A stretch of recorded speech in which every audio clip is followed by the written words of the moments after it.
30 years. That woman had 30 years with my brother and she used every single one of them like a slow-draining battery pack, pulling just enough out of him each day that he never noticed how empty he was getting.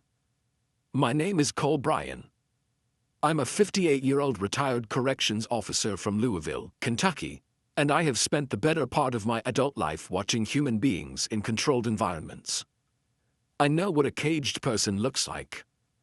I know the specific stillness that develops in someone who has stopped expecting anything different from their situation. I recognized it in my brother Dean 3 years into his marriage with Sheila.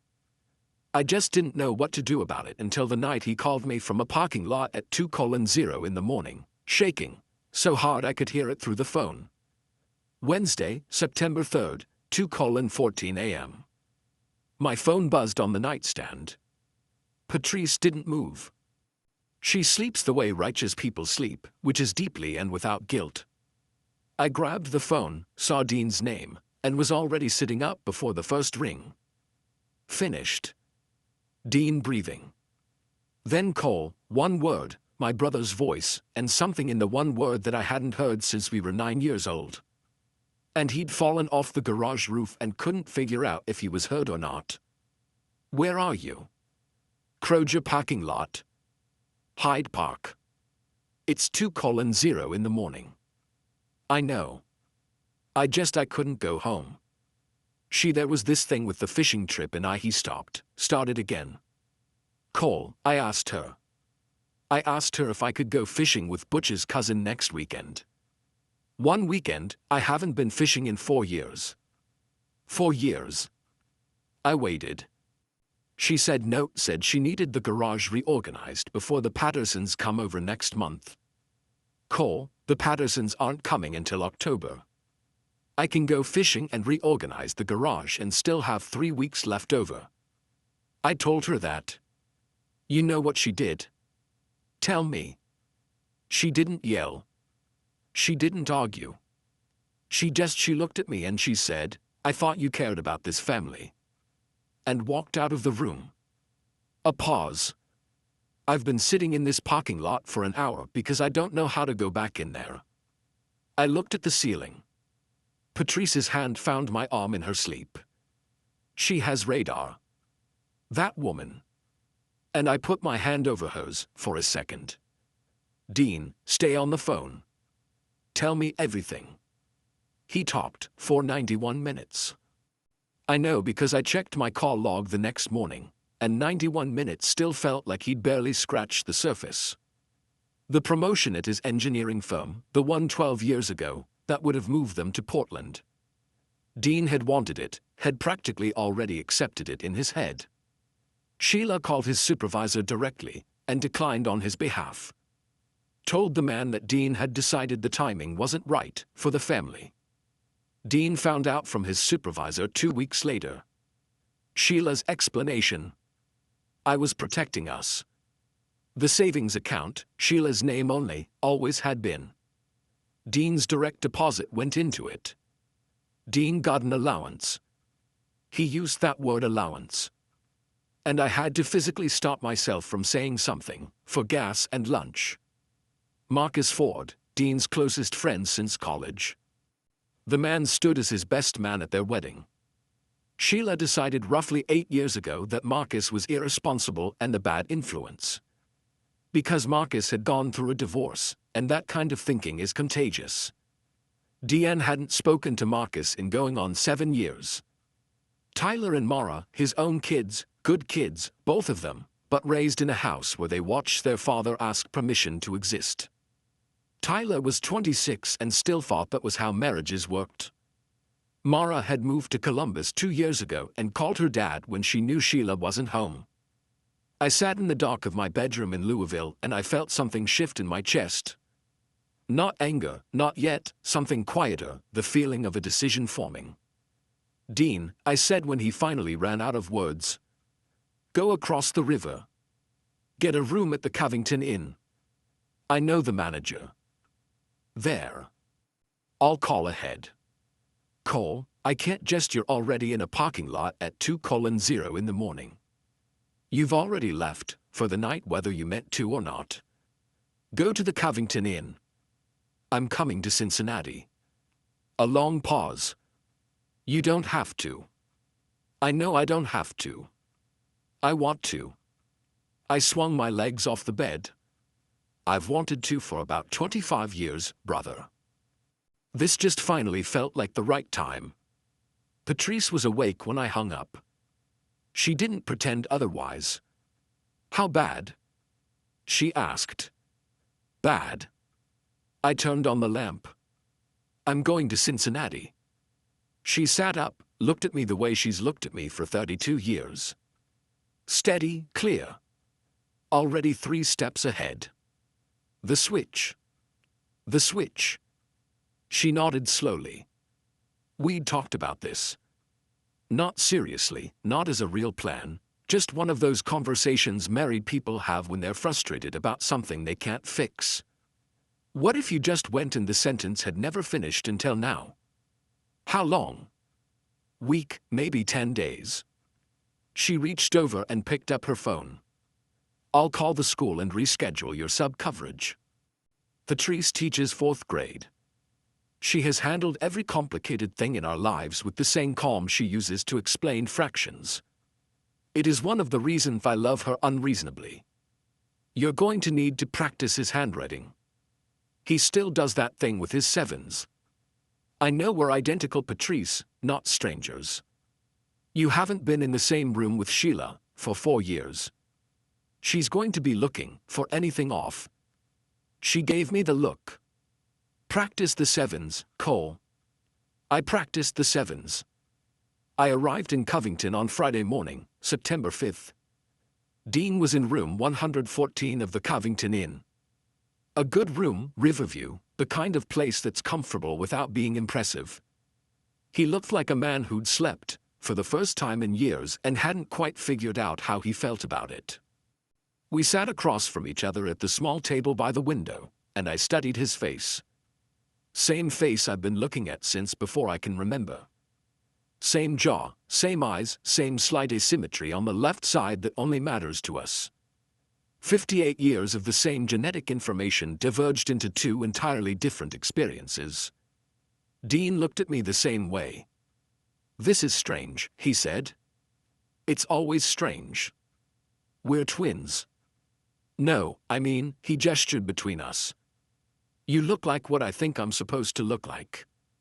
Does that make sense? It made complete sense, and it was the thing that decided it for me right there at that table more than anything else he'd said on the phone. Here's what's going to happen. I said you're going to tell me everything. Schedules, routines, what she makes for dinner Monday through Sunday, what you watch on weeknights, what you drive to work, what route you take, what time you're expected home, her patterns, her triggers, hotels, everything. Cole, she's going to know. She might eventually. I picked up the coffee cup. But I promise you, she's going to spend the days before she figures it out. More confused than she has ever been in 30 years of managing your life. And that confusion is going to be educational for everyone. Dean was quiet for a moment. Then the smallest thing, the corner of his mouth moved. She reorganized the garage last spring. There's nothing in it that needs doing.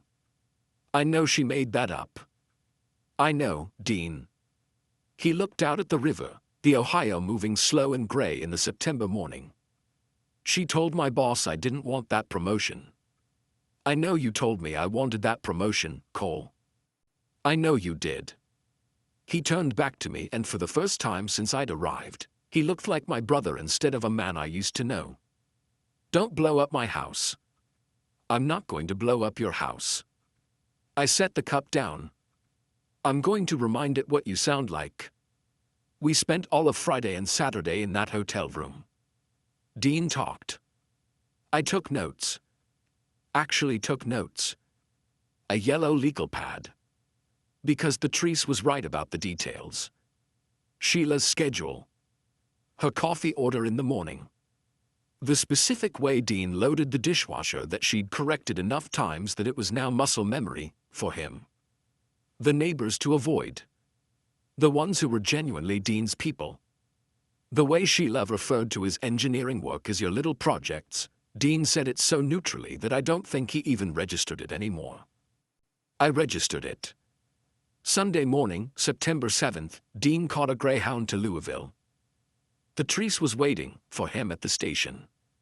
She'd agreed to host him, feed him, and keep him off his phone unless it was an emergency. Her words to him at the door, as relayed to me later, were, "Come in, eat something real. Your brother's got this." Sunday afternoon, I drove Dean's car, a sensible gray sedan that had Sheila's preferred radio station already programmed, across the river and into Hyde Park, Cincinnati. I parked in Dean's driveway, sat for a second. 30 years she ran this man. 10 days, I figured. 10 days of a different version of the same face. Let's see what Sheila Vance does when the machine doesn't run. I got out of the car and walked into my brother's house. Welcome back to Sweet Family Revenge. Grab your snacks, get comfortable, and remember, the people in these stories had every chance to behave themselves. They just chose wrong. Drop a comment below and make sure you subscribe. You're going to want to be here for what comes next. Sheila was in the kitchen Sunday dinner pot roast, which Dean had mentioned was her signature performance dish, the one she made when she wanted the house to feel like everything was fine. She looked up when I came in. "You're late. Traffic on the bridge."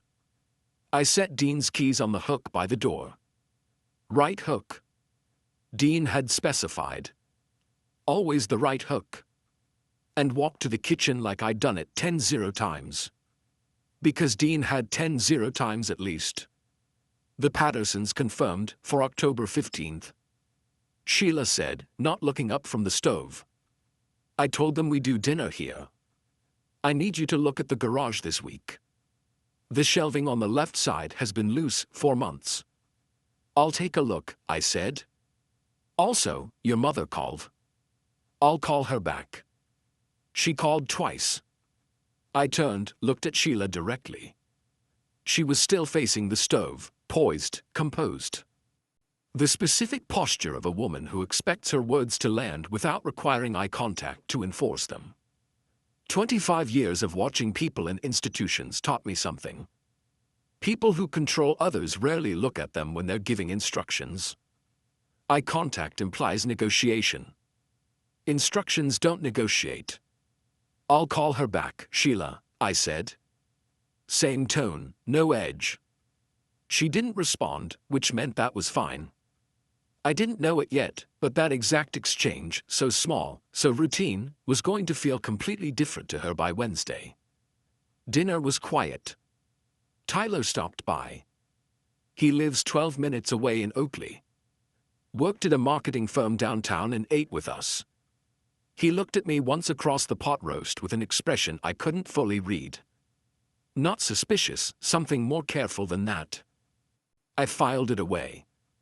After Tyler left, after the dishes were done, I did them without being asked, which apparently was not Dean's pattern because Sheila watched me from the doorway with an expression like she was checking if the step was broken. I sat in the living room and watched the evening news. Sheila came in at 9:0, sat in her chair, picked up her book. 10 minutes passed. "You're quiet tonight," she said. "Long week," I said. "Good quiet though." She turned a page. I looked at the television. "Good quiet though." Dean had told me she hated that phrase, that he'd used it once years ago, and she told him that quiet is never good. It just means something's being avoided. I waited 30 seconds. What does that mean?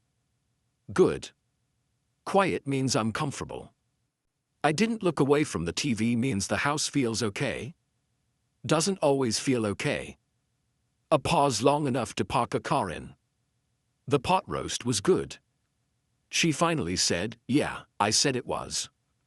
I went to bed at 10:30. Lay in Dean's bed in Dean's room and looked at the ceiling. He's been sleeping in this room for 30 years. Same ceiling, different man than he started as. Not for long. Monday, September 8th, 6:45 in the morning. I was making coffee when Sheila came downstairs in her robe, Already operating, already in the mode I'd come to think of as management posture. Chin up, shoulders set. The morning briefing face. The Hendersons are coming Saturday, she said, pulling her mug from the cabinet. I need you to confirm the menu with Sandra Henderson. She has that dairy thing now. And move your thing with Tyler to Sunday. Also, make sure your car is out of the driveway by 10:0. Sandra comments. On cars. I poured my coffee, turned around. No. Sheila stopped, not froze. Stopped. The way a machine stops when you pull a plug. Everything that was in motion just ceased. What? Tyler's thing stays where it is. My car's fine in the driveway. I picked up my mug. Call Sandra yourself about the dairy thing. You're better with dietary details than I am anyway. The silence that followed was the loudest thing I'd heard since leaving Louisville.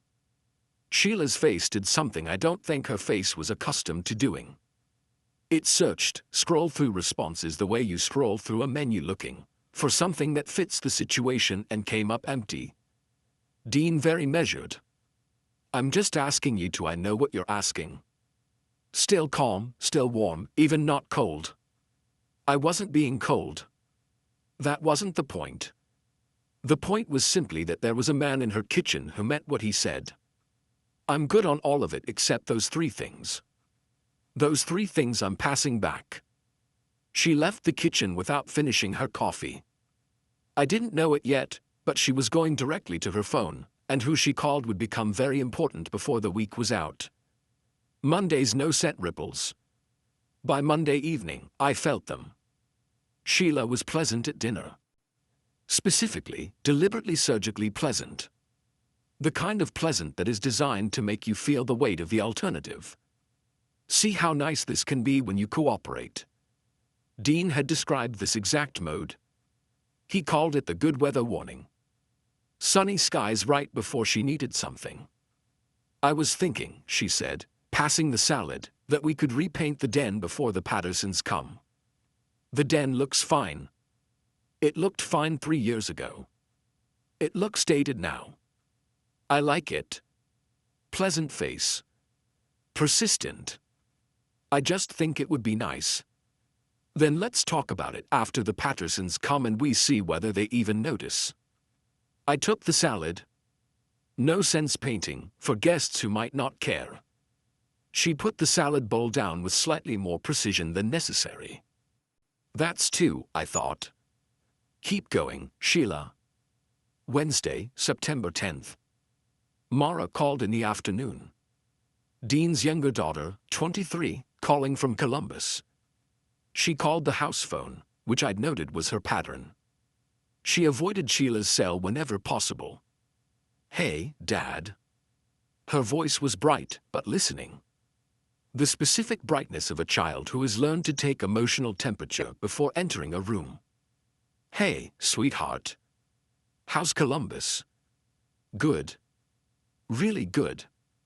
Hey, are you okay? You sound different.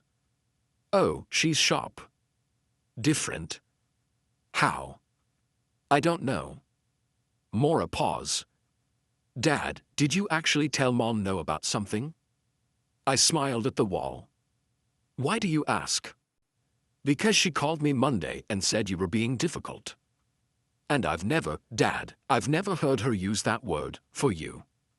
She uses that word, for Tyler when he pushes back. She never uses it for you. Things change, I said carefully. Dad, softer now. Is everything okay? Like, are you okay? She deserves the truth. Not yet. But she deserves to know something real. I'm the best I've been in a while, Mara. I promise. You don't need to worry about me right now. A pause. She was working something out. Okay, she said slowly. I believe you. Good. Come visit soon. Bring your appetite. I'm cooking Saturday. You're cooking? You never another pause. Okay. Yeah, I'll come Saturday. I hung up and stood in Dean's kitchen for a moment. She knows something's different. She just doesn't know what. And the fact that her first instinct was concern, not irritation, not suspicion. That tells me everything about what kind of daughter Dean raised, even from inside a managed house. I texted Butch Keller in Louisville. How do you feel about a drive to Cincinnati Saturday? Butch texted back in 4 seconds. Do I get to watch you do the thing? Yeah. Leaving Friday night? What time? Thursday, September 11th. Sheila called Roberta. I know because Tyler told me he stopped by Thursday evening on what I was beginning to understand were increasingly frequent visits. He'd been by Monday, too, and again Wednesday, for 20 minutes. Each time he watched me with that careful, unreadable expression from Sunday dinner. Thursday, he stayed for an hour. We sat on Dean's back porch, September evening, cooling off, the Hyde Park neighborhood doing its quiet thing around us. She called Grandma Roberta. Tyler said, not a question. Did she said you were? Going through something and that Grandma should probably check in. He picked at the label on his bottle. Grandma Roberta called me after, asked me if Dad seemed okay. What did you tell her? He looked at me sideways. That expression again, careful, precise, landing somewhere between a question and a statement. I told her, Dad seemed great. He said, best I'd seen him in years. Honestly, we sat with that for a moment. Uncle Cole, Tyler said quietly. I didn't answer. I figured it out Monday night. He said it flat. No drama. You hold your coffee mug different. Dad holds it with both hands. You hold it by the handle. I've been watching you for 3 days. The coffee mug. Patrice would have caught that. I should have caught that. I looked at my nephew, 26 years old. His father's face, his father's steadiness, but something in his eyes that Dean had spent 30 years losing. How long have you known your dad needed something to change? I asked. He looked out at the yard. A long time. Since I was about 12, he said. And she told him he wasn't allowed to coach my little league team anymore because it conflicted with her book club. I put my coffee mug down, both hands. He coached 1 game. Tyler said, I remember it. He was good. He was laughing. He paused. I don't remember the last time I saw my dad laugh without checking first to see if it was okay. The yard was quiet. The neighborhood was quiet. Something in my chest that had been wound up since Wednesday's parking lot phone call. Unwound about 2 full turns. Tyler. I turned to look at him directly. I need you to not say anything to your mother. Not yet. Can you do that? He looked back at me. His father's eyes. Uncle Cole, I've been not saying things to my mother since I was 12 years old. I think I can manage a few more days. If you've been here a while and you want stories like this to keep coming, hit that like button and subscribe. 97% of people never do, but it's what keeps this whole thing running. Thank you for real. Now, let's get back to it. Friday, September 12th. Sheila brought out the silence, not the conversational quiet, the weapon, the specific loaded atmospheric silence that Dean had described as her heaviest tool. The kind that fills a house like weather, where every room you walk into has the pressure of something unresolved pressing on the ceiling. I've worked in corrections. I've worked with people who used silence as a weapon for 20 years and had perfected it to an art form. I've sat across from men who hadn't spoken in 3 days. As a power move, I made coffee, made breakfast, left Sheila's portion on the counter under a plate, went to Dean's home office, and worked on the crossword I'd brought from Louisville. At 11:00 a.m. Sheila appeared in the doorway. I don't understand what's happening with you. I looked up from the crossword, patient, unhurried. What do you mean? You've been different since Sunday. You're not. You're not talking to me. You're not. Reframed. Sheila Vance Bryan was not a woman who easily showed confusion. But what was on her face right now was as close as she got. I feel like you don't care about what I need right now. I hear that. I set the crossword down. What do you need? I need you, too. She paused. The framing had been ready. She'd walked in here with it loaded, but something about the direct question seemed to interrupt the delivery mechanism. I need things to feel normal.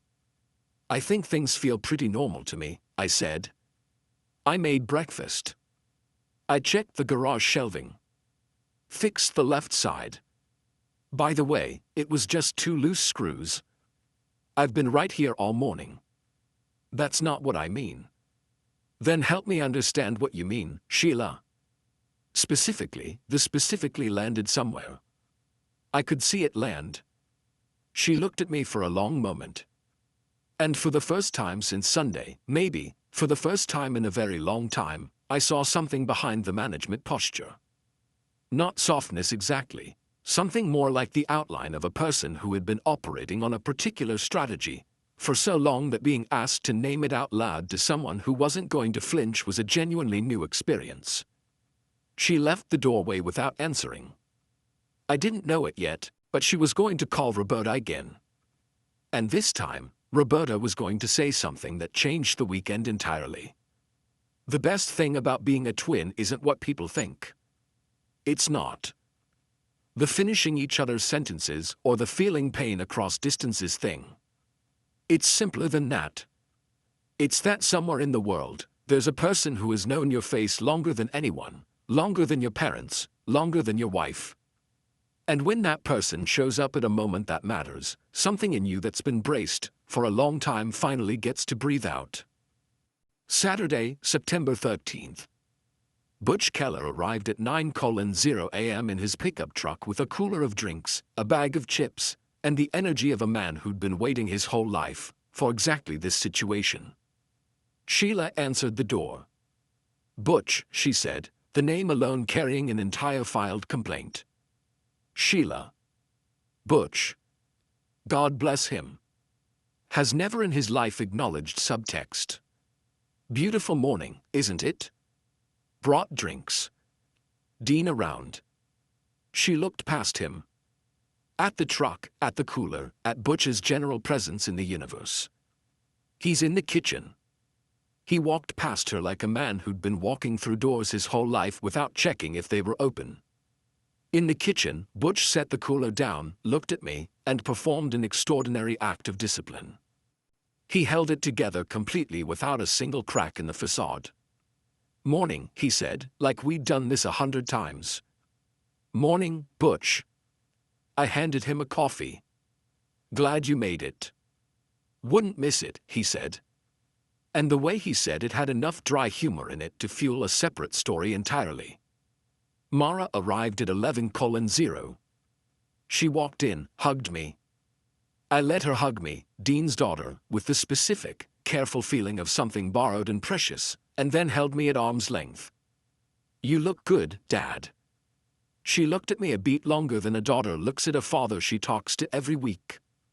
Then something settled in her face, and she let it go, and she went to pour herself coffee. She knows, I thought, or she's close, but she's choosing to let it be, whatever it is. Marcus Ford arrived at noon. I'd called him Wednesday as Dean. Voice steady, words careful. Marcus, it's Dean. I know it's been too long. Way too long. I'm having some people over Saturday. I'd really like you to come. A silence on the other end long enough that I thought the call had dropped. Then Marcus very quietly. Dean? Yeah, I'll be there. 59 years old. Marcus Ford. Heavier than the photos Dean had shown me. Gray at the temples, the same wide, steady face of a man who weathered something and come through it. He looked at me for a long second. Then he walked forward and put both arms around me and I led him because whatever he thought he was hugging, the gesture was 30 years overdue and it belonged to my brother regardless. Man, Marcus said into my shoulder. Man, I missed you. I know. I managed. Me, too. Sheila came down the stairs at 12:15 and stopped on the bottom step. She looked at the kitchen, at Butch, at Mara, at Marcus Ford, at the food I'd made, at the general occupied warmth of a house that had been quiet for so long that it had apparently forgotten what fall felt like. Her face moved through 4 expressions. Then she straightened, walked into the kitchen with her chin up. Marcus, flat, I didn't know you were coming. Dean invited me, Marcus said with the specific pleasantness of a man who does not owe anyone in this room an explanation. Great to see you, Sheila. She looked at me. I looked back at her, steady, comfortable, at home in this kitchen in a way that I could see her registering it. Didn't feel quite right and didn't feel quite wrong and was slowly, quietly making her feel like she was the one who'd walked into the wrong house. I'm glad you're here, I told her. Eat something. Roberta arrived at 1:0. I hadn't invited Roberta. Sheila had, which meant Sheila had been on the phone with her mother again and had decided she needed reinforcement, which meant Sheila was more off balance than I'd realized. Roberta Vance was 79 years old, small, upright, sharp-eyed in the way of women who've spent a long time paying attention to things they couldn't change. She came through the door, kissed Sheila on the cheek, surveyed the room, and when her eyes landed on me, they stayed. Dean. She held out both hands. I took them, looked at her. Something in her face was doing the same math Tyler had done Monday night, and she was further along in the calculation. Roberta, glad you could make it. Been a good week, I said. She held my gaze one beat longer than comfortable, then moved into the kitchen. I didn't know it yet, but Roberta Vance had made a phone call that morning that had nothing to do with Sheila. The afternoon moved the way good afternoons move, with noise and food and overlapping conversation. Marcus and Butch found each other immediately and settled into the easy back and forth of 2 men who'd both spent years in Dean's orbit and had never been allowed to meet. Tyler arrived at 2, walked in, looked around, saw Marcus Ford, and said, did someone actually invite? And then caught himself and sat down and said nothing else. Just watched the room with the same quiet attention he'd had all week. Mara sat next to Roberta at the kitchen table.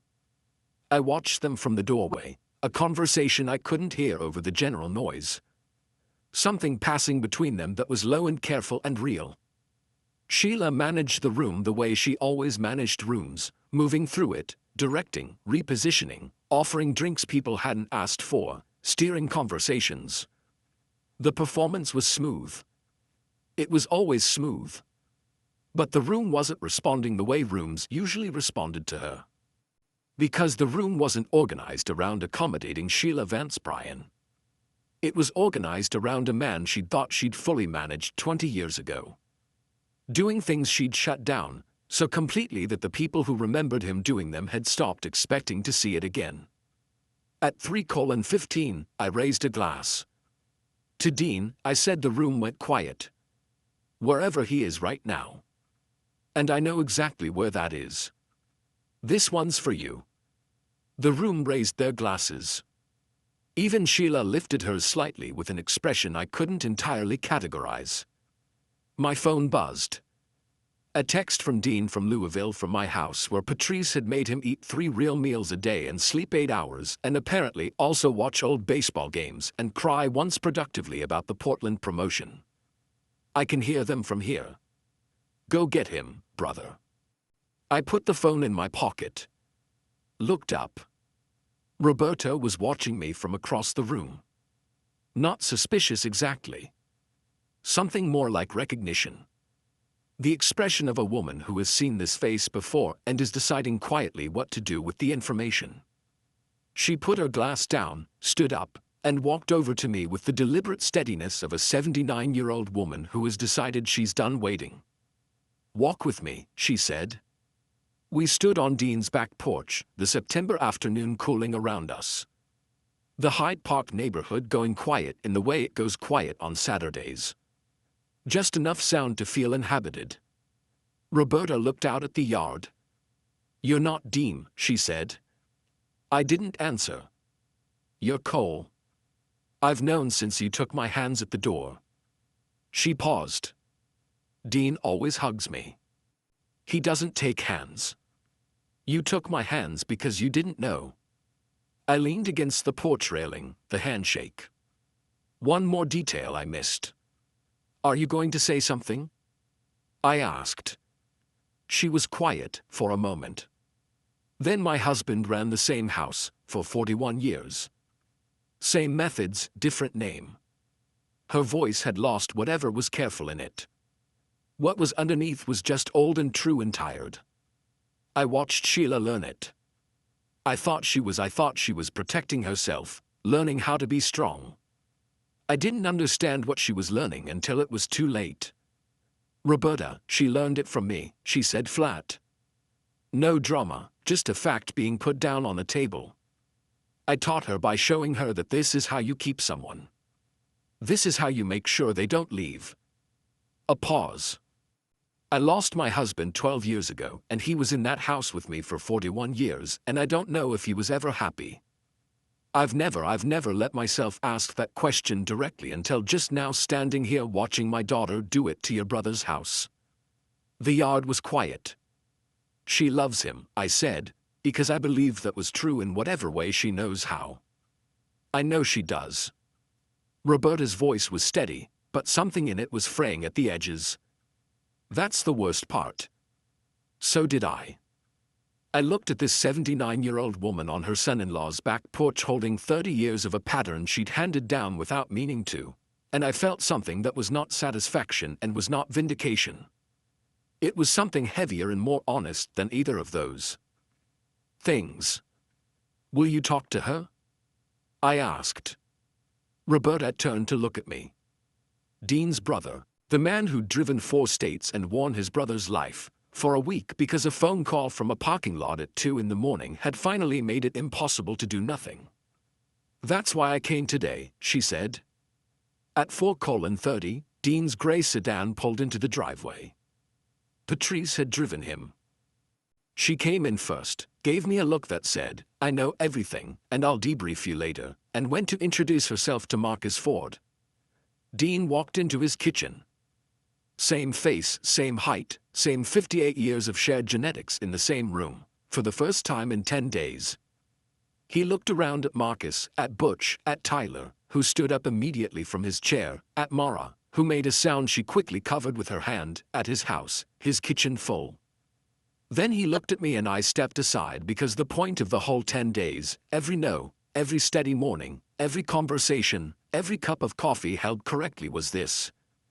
Getting out of the way, giving my brother back the room he'd been slowly squeezed out of. Dean walked to the kitchen table, sat down. Tyler sat across from him. Mara put her hand over her father's. Sheila stood at the edge of the kitchen watching. The management posture was gone. What was in its place was something more complicated. Something that had been loosening all week and had finally in this moment come entirely undone. She looked at her husband and her husband looked back at her, and whatever passed between them in that look was theirs, and I didn't need to witness it. I walked past her to the back porch. Roberta was already there. She'll talk to me, Roberta said without turning around. Tonight after everyone leaves. How do you know? Because she called me Thursday crying saying Dean was different and she didn't know how to reach him. A pause, and I told her that if the only way you know how to hold someone is to put them in a box and then the box stops working, you have to learn how to just hold them. And she asked me how. Roberta was quiet for a moment. I told her I'd show her tonight. I stood next to her and we looked at the yard in the September afternoon. Some lessons don't need a closing argument. I left Cincinnati on Sunday, September 14th.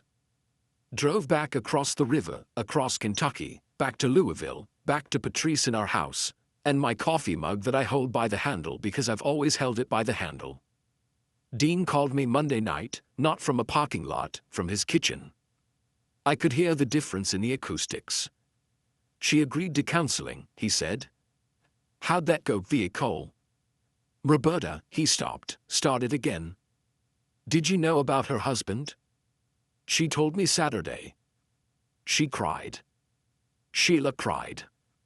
I didn't know what to do with that. A pause. I've never seen Sheila cry about something that wasn't a strategy. How did it feel? A long silence.